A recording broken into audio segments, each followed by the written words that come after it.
All right, so from 1984, we see Magic completely enter a different zone mentally, right?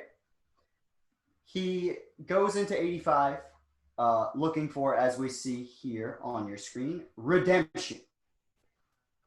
And they make the 1985 finals, and they get an opportunity to seek that redemption versus Larry Bird, who's trying to be the first team to repeat, and it is since the Celtics, I think. I think they were the last team to repeat. It had happened. It hadn't happened in 88. It hadn't happened in 20 years. No, yeah, I think it's the last team since the Celtics to repeat at that time. Since the Bill Russell Celtics. So,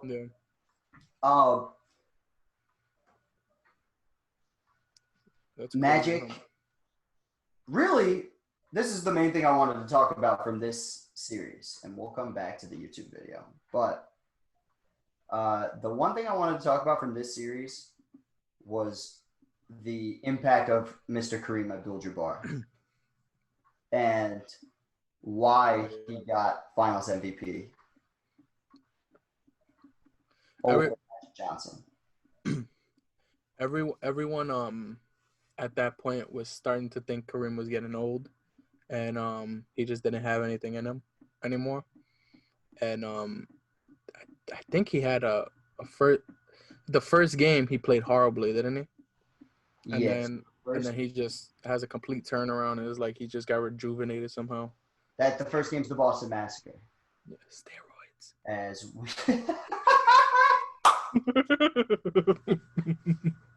just steroids and a good marijuana, and he was just like wilding. Kareem seems like way too much of an intellectual to be. I just can't. I couldn't imagine. But that was the Boston Massacre game. His life, I promise. That was the Boston Massacre game, and then Kareem had 30 because I know he's one of these guys with 30. He had 30 points, 17 rebounds in the game two to win, and then the Lakers dominated. But here's what I wanted to bring up instead of going through all the games like that. 25, 9, and 5 assists from Kareem Abdul-Jabbar, right? Yep. With a steal and 1.5 blocks. Magic Johnson, 18 points, almost 7 rebounds, 14 assists a game with 2 steals. That's insane. Those two alone, those two stat lines alone is pretty dope. I want both your opinions. Who would you give the MVP to based on the numbers you're seeing in front of you? I just want your opinion because I my whole thing is context. Context matters a lot in these situations. And I think Kareem played like shit in that first game. They got smoked, and a lot of people felt like it was gonna be just Boston was gonna dominate again, and Lakers, because at the time everyone was saying the Lakers want their revenge. The Lakers are coming back for Boston. They want to face Boston. They finally get Boston. Very first game, they get fucked up, like just completely dismantled. And then you got everyone talking shit about Kareem, saying this man ain't shit anymore. And then he comes back and just pretty much. So, like, mind you, he had what did he have in the first game? Do we know that? Who? Kareem. Drum roll. So he had 12 points. So he averaged 26, 9, and 5. And he had this game included in that. So that means he just fucked them up for the rest of the series. And I think it was what turned the series around and pretty much gave the Lakers life. And I think that matters in the context. Because stats could be nice, because it's just like when you look at when I talk shit about Kobe and Shaq, and I say, well, Kobe was putting up numbers too, but Shaq's numbers were the reason they won. You know what I mean? Like that was like the core. Like without Shaq, it probably wouldn't have been like as dominant and as great. So I think that matters and is context.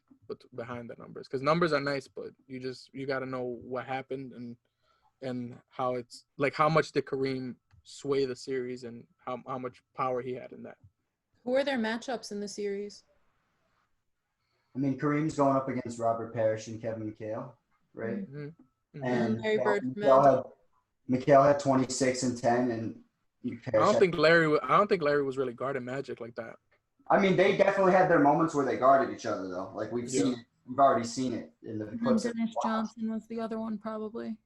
But I mean, to me, I think Magic kind of got screwed a little bit out of a Finals MVP here.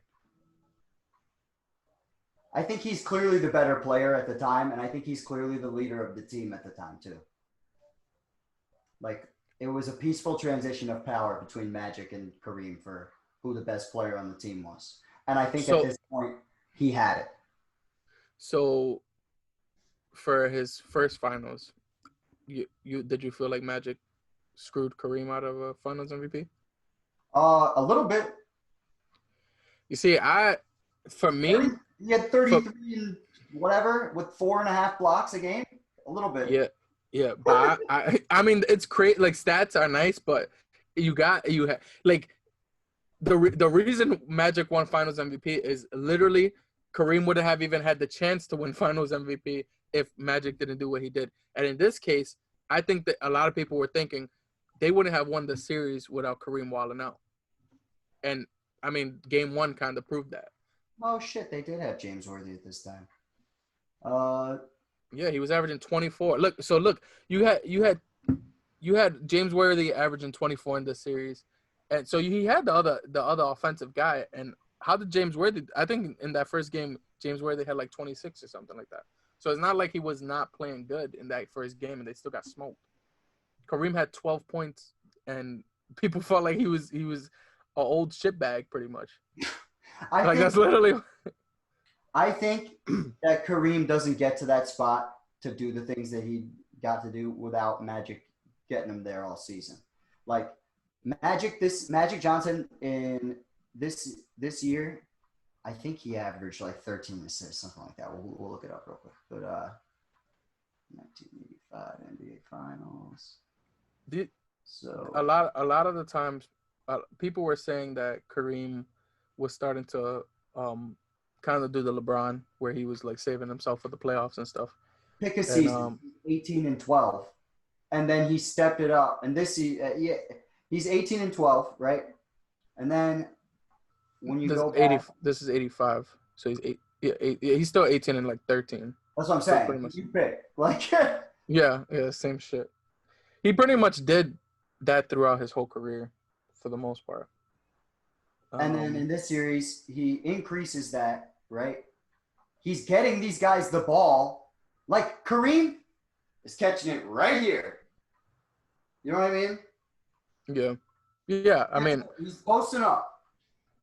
Like he's not making and creating his own shot. Especially not if Magic's able to average 14 assists on the thing. And same thing for James Worthy. James Worthy's getting dunks on the fast break. But did Kareem ever really create his own shot like that? Like, he was always doing sky hooks, and like he wasn't really like a dribbler trying to get to the basket or trying to do his own thing. He was always getting set up. He never won a championship without a great point guard. That's fine. A lot of centers haven't won championship without great guards. I know, but what I'm saying is, I think because you know how the way an assist works. You get the ball, you put it in, that guy gets the assist. If you hold the ball and you're creating your own shit in the post, Magic's not getting the credit for the assist. But so Kareem that year, he averaged, he was definitely starting to diminish that year. He was averaging 22, 8, and 4 in the playoffs. So it's not like he was dominating. He was definitely not. Magic was probably looked at as a better player at that point. Yeah.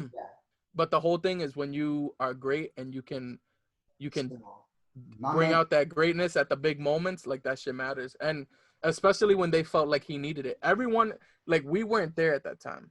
We were 7 years in my dad's pubes.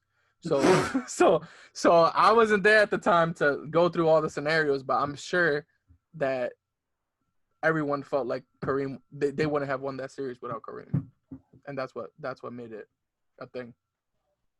Damn, 23 over 20 points a game, literally until you're 38 years old. That's crazy. He was a walking bucket. It's a different story for a different day, but.